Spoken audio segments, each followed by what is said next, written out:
Ghost towns are a moment when silence becomes the voice of the people. There are moments in a nation's life when speaking becomes dangerous and yet staying silent becomes powerful. Cameroon stands at such a moment because from November 30 to December 2, citizens across the country have been invited to do something extraordinary. It is very simple. Stay home, close your shop, park your motorcycle, let the markets rest, let the streets breathe.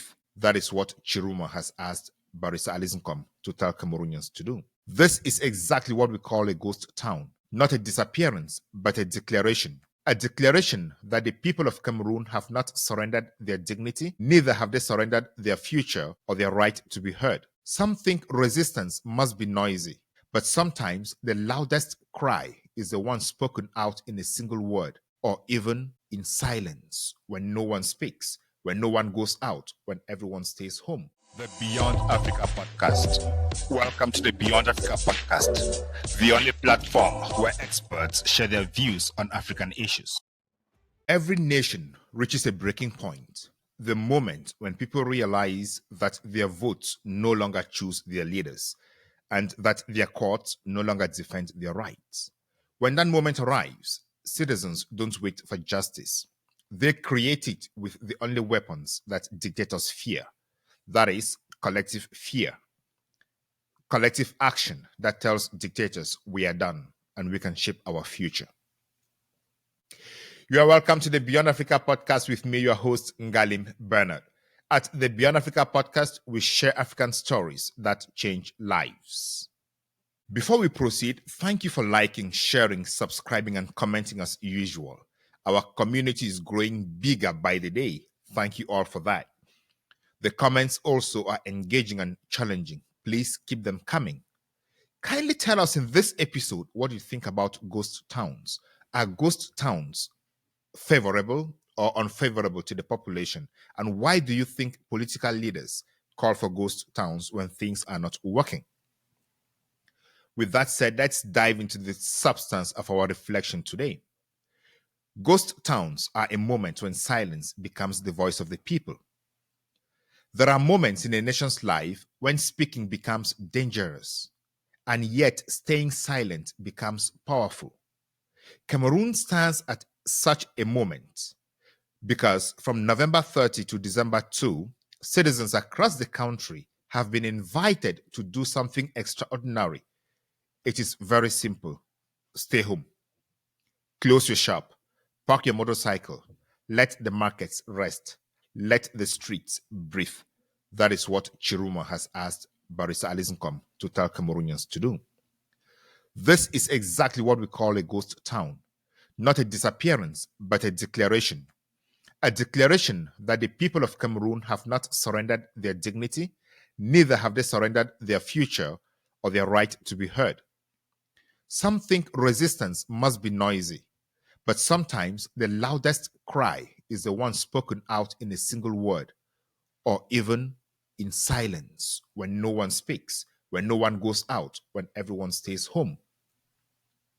Let's talk why silence matters in times of fear. Every oppressive regime or dictatorship survives on two things. One, fear, and the other, the illusion that people agree with their fear. When citizens go about daily life as if nothing is wrong, rulers pretend the country is stable. Peace becomes the absence of war. But when the streets go empty, when markets that normally burst with noise fall silent, the regime's fiction collapses. The imaginary tales disappear, and the regime starts saying that people are conscious that nothing is wrong and their collective silence can change their lives. This is why ghost towns have a meaning. They tell the world and the rulers that something is seriously broken and that the people have not given up. If you doubt me, let us visit Myanmar, where the military junta tried to intimidate the population, but citizens staged a nationwide silent strike in the December of 2021. Entire cities like Yangon and Mandalay fell still. News and journalists reported that shops were tightly closed, streets were empty, buses were packed. People locked indoors in collective refusal.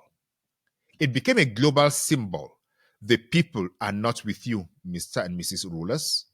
The Guardian, on its part, described how those images broke the military junta's claim of normal life. That is the power we're talking about. Not violence, not confrontation, just the truth revealed in silence. Military juntas and dictatorships unravel when people refuse to comply with their instructions simply by staying home, by not going out. Dictatorships crumble like a pack of cards. But what can ghost towns reveal in Cameroon? Cameroon's lifeblood is in the daily hustle of its people, the markets of Mfundi, the shops of Bamenda, the taxis of Douala, and the traders of Kumba. What about the cattle breeders and the trucks that transport agricultural produce from the north to the center region?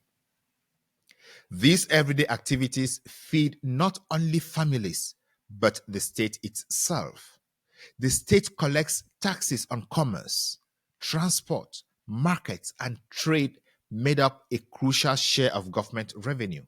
Internal government revenue, when you buy anything from the store, that is added value you are giving to the government because all those things are taxed.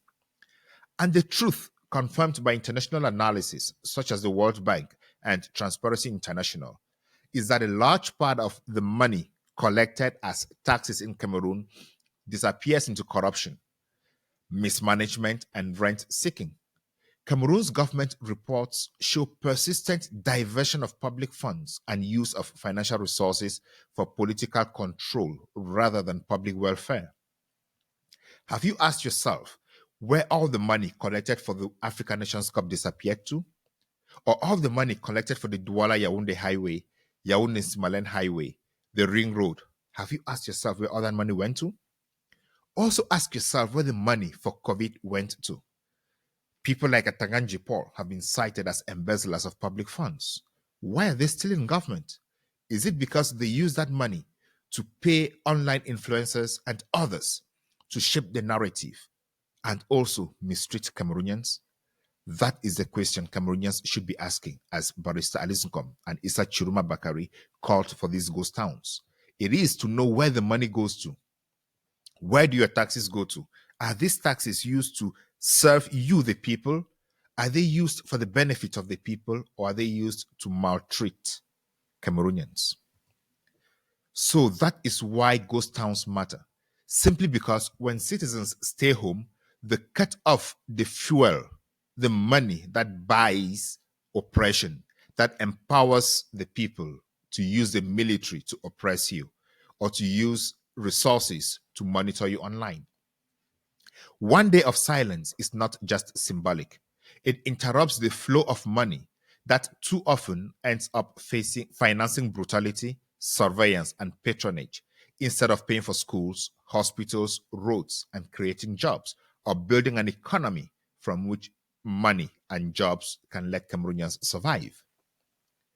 A ghost town is the people saying to the government or to the regime in place, "We built this economy. Without us, nothing moves." And that is true. Without the people, nothing works. So ghost towns remind those in power, remind the regime that the money they use comes from the people. They collect debt all over the world. The African Development Bank, the World Bank, the International Financial Institute, China, Saudi Arabia, from every country in this world that can give out money in loans. They collect that money. But who sees where this money goes to? Who? Nobody. Roads are unconstructed. Hospitals are dilapidating. Schools, nothing. Very archaic schools. Then citizens call for ghost towns. When citizens call for ghost towns, some people criticize these ghost towns. But why do some people fear or criticize ghost towns? Some people will spend the next few days accusing ghost towns of harming the nation. They would say it is rebellion, insurrection, or destabilization. Some would even go as far as saying it is an insurrection against the state. Others would argue that it hurts the poor. True, it hurts the poor. But as for insurrection, as for rebellion, as for destabilization, those are fairy tales. Those are not true. Ask yourself, does a peaceful, silent refusal to cooperate with oppression, corruption, and dictatorship harm the nation? Or does corruption that eats away our future harm the nation? What harms the nation more?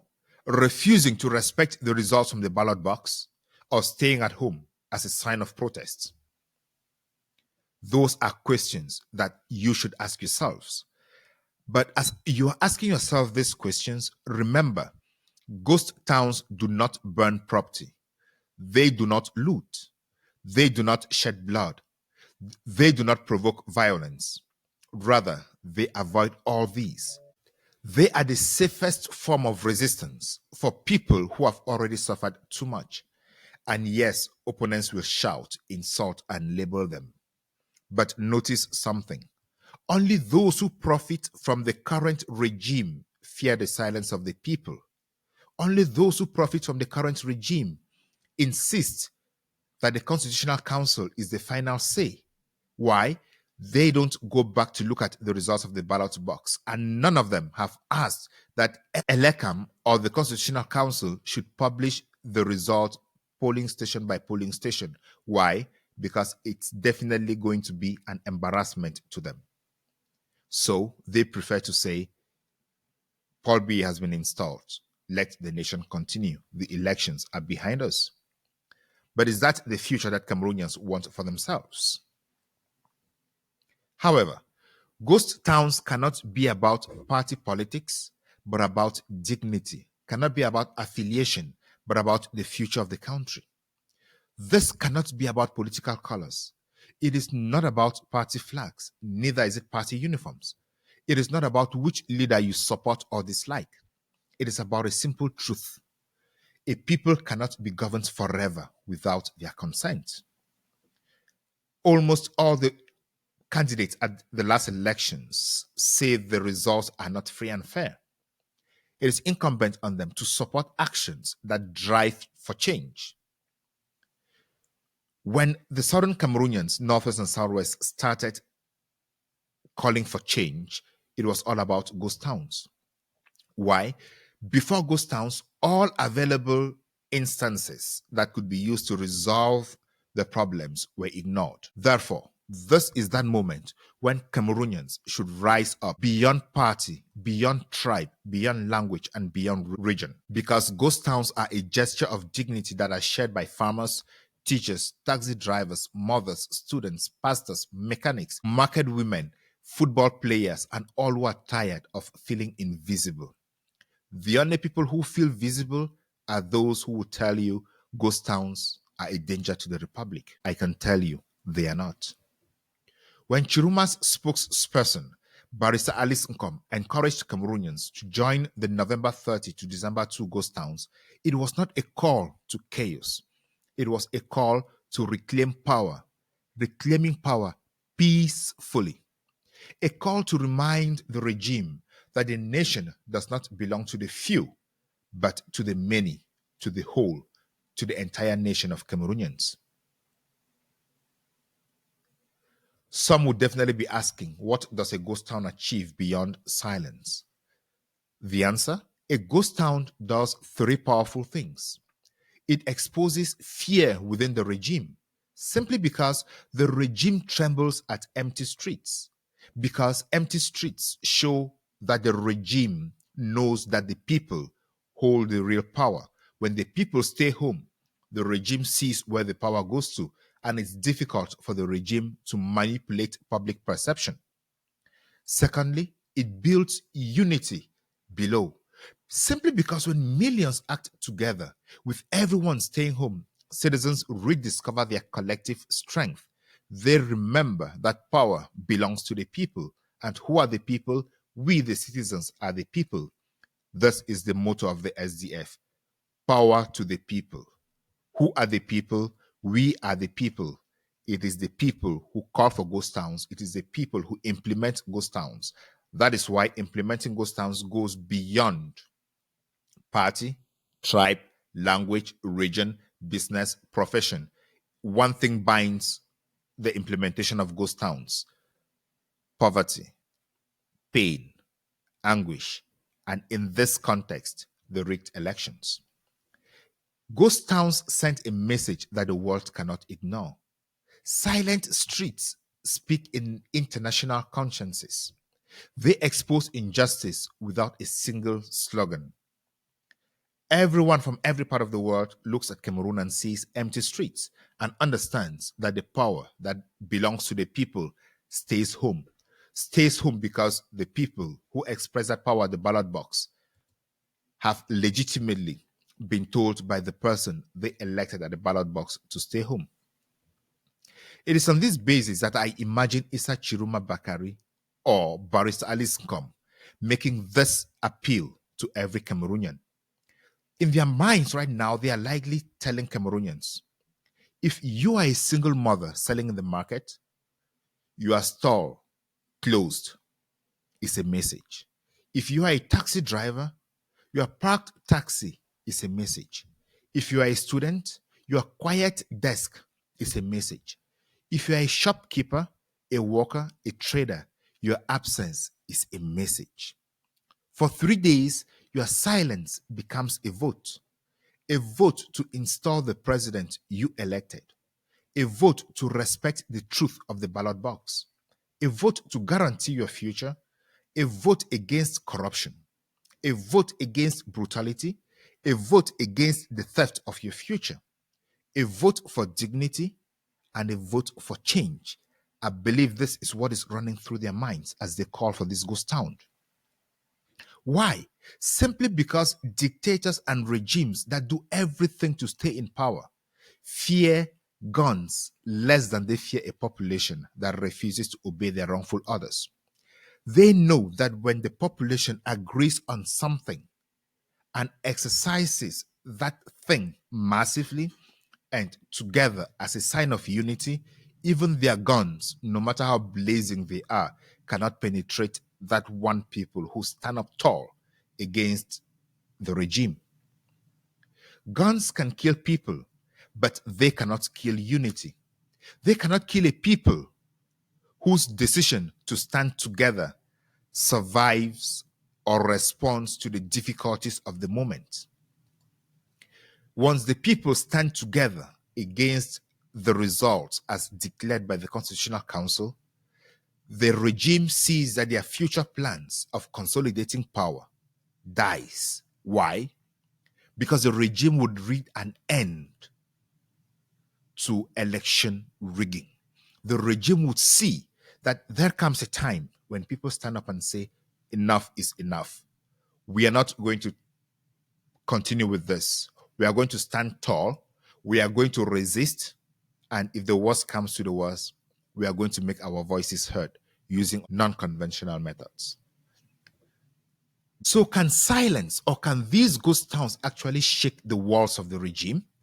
That is a question many people are asking themselves at this material moment.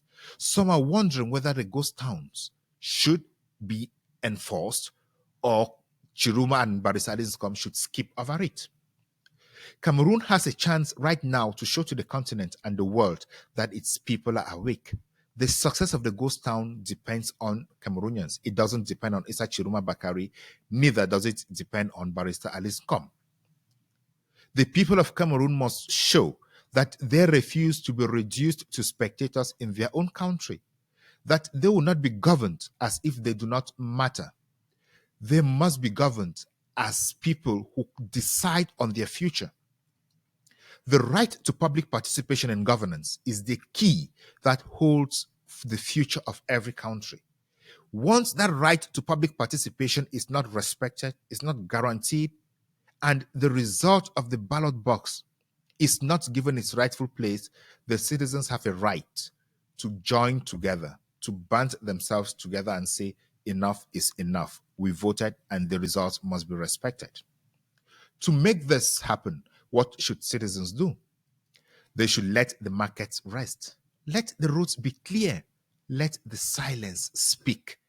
And when the streets of Cameroon become quiet, let that quiet thunder across the nation. Let that quiet be felt. Let it be seen. Let all the counter communication be approached with one voice. That one voice is the voice that keeps Cameroonians at home in protest until the results of the ballot box are respected. That one voice would tell the regime in a thunderous chorus, we are still here. We have not surrendered, and the future belongs to us. With these words, what a time to be alive. What a time to follow Cameroonian politics. A time when we see the nation standing up, when we see people asking questions, when we see citizens banding together, asking for change like they have never done before.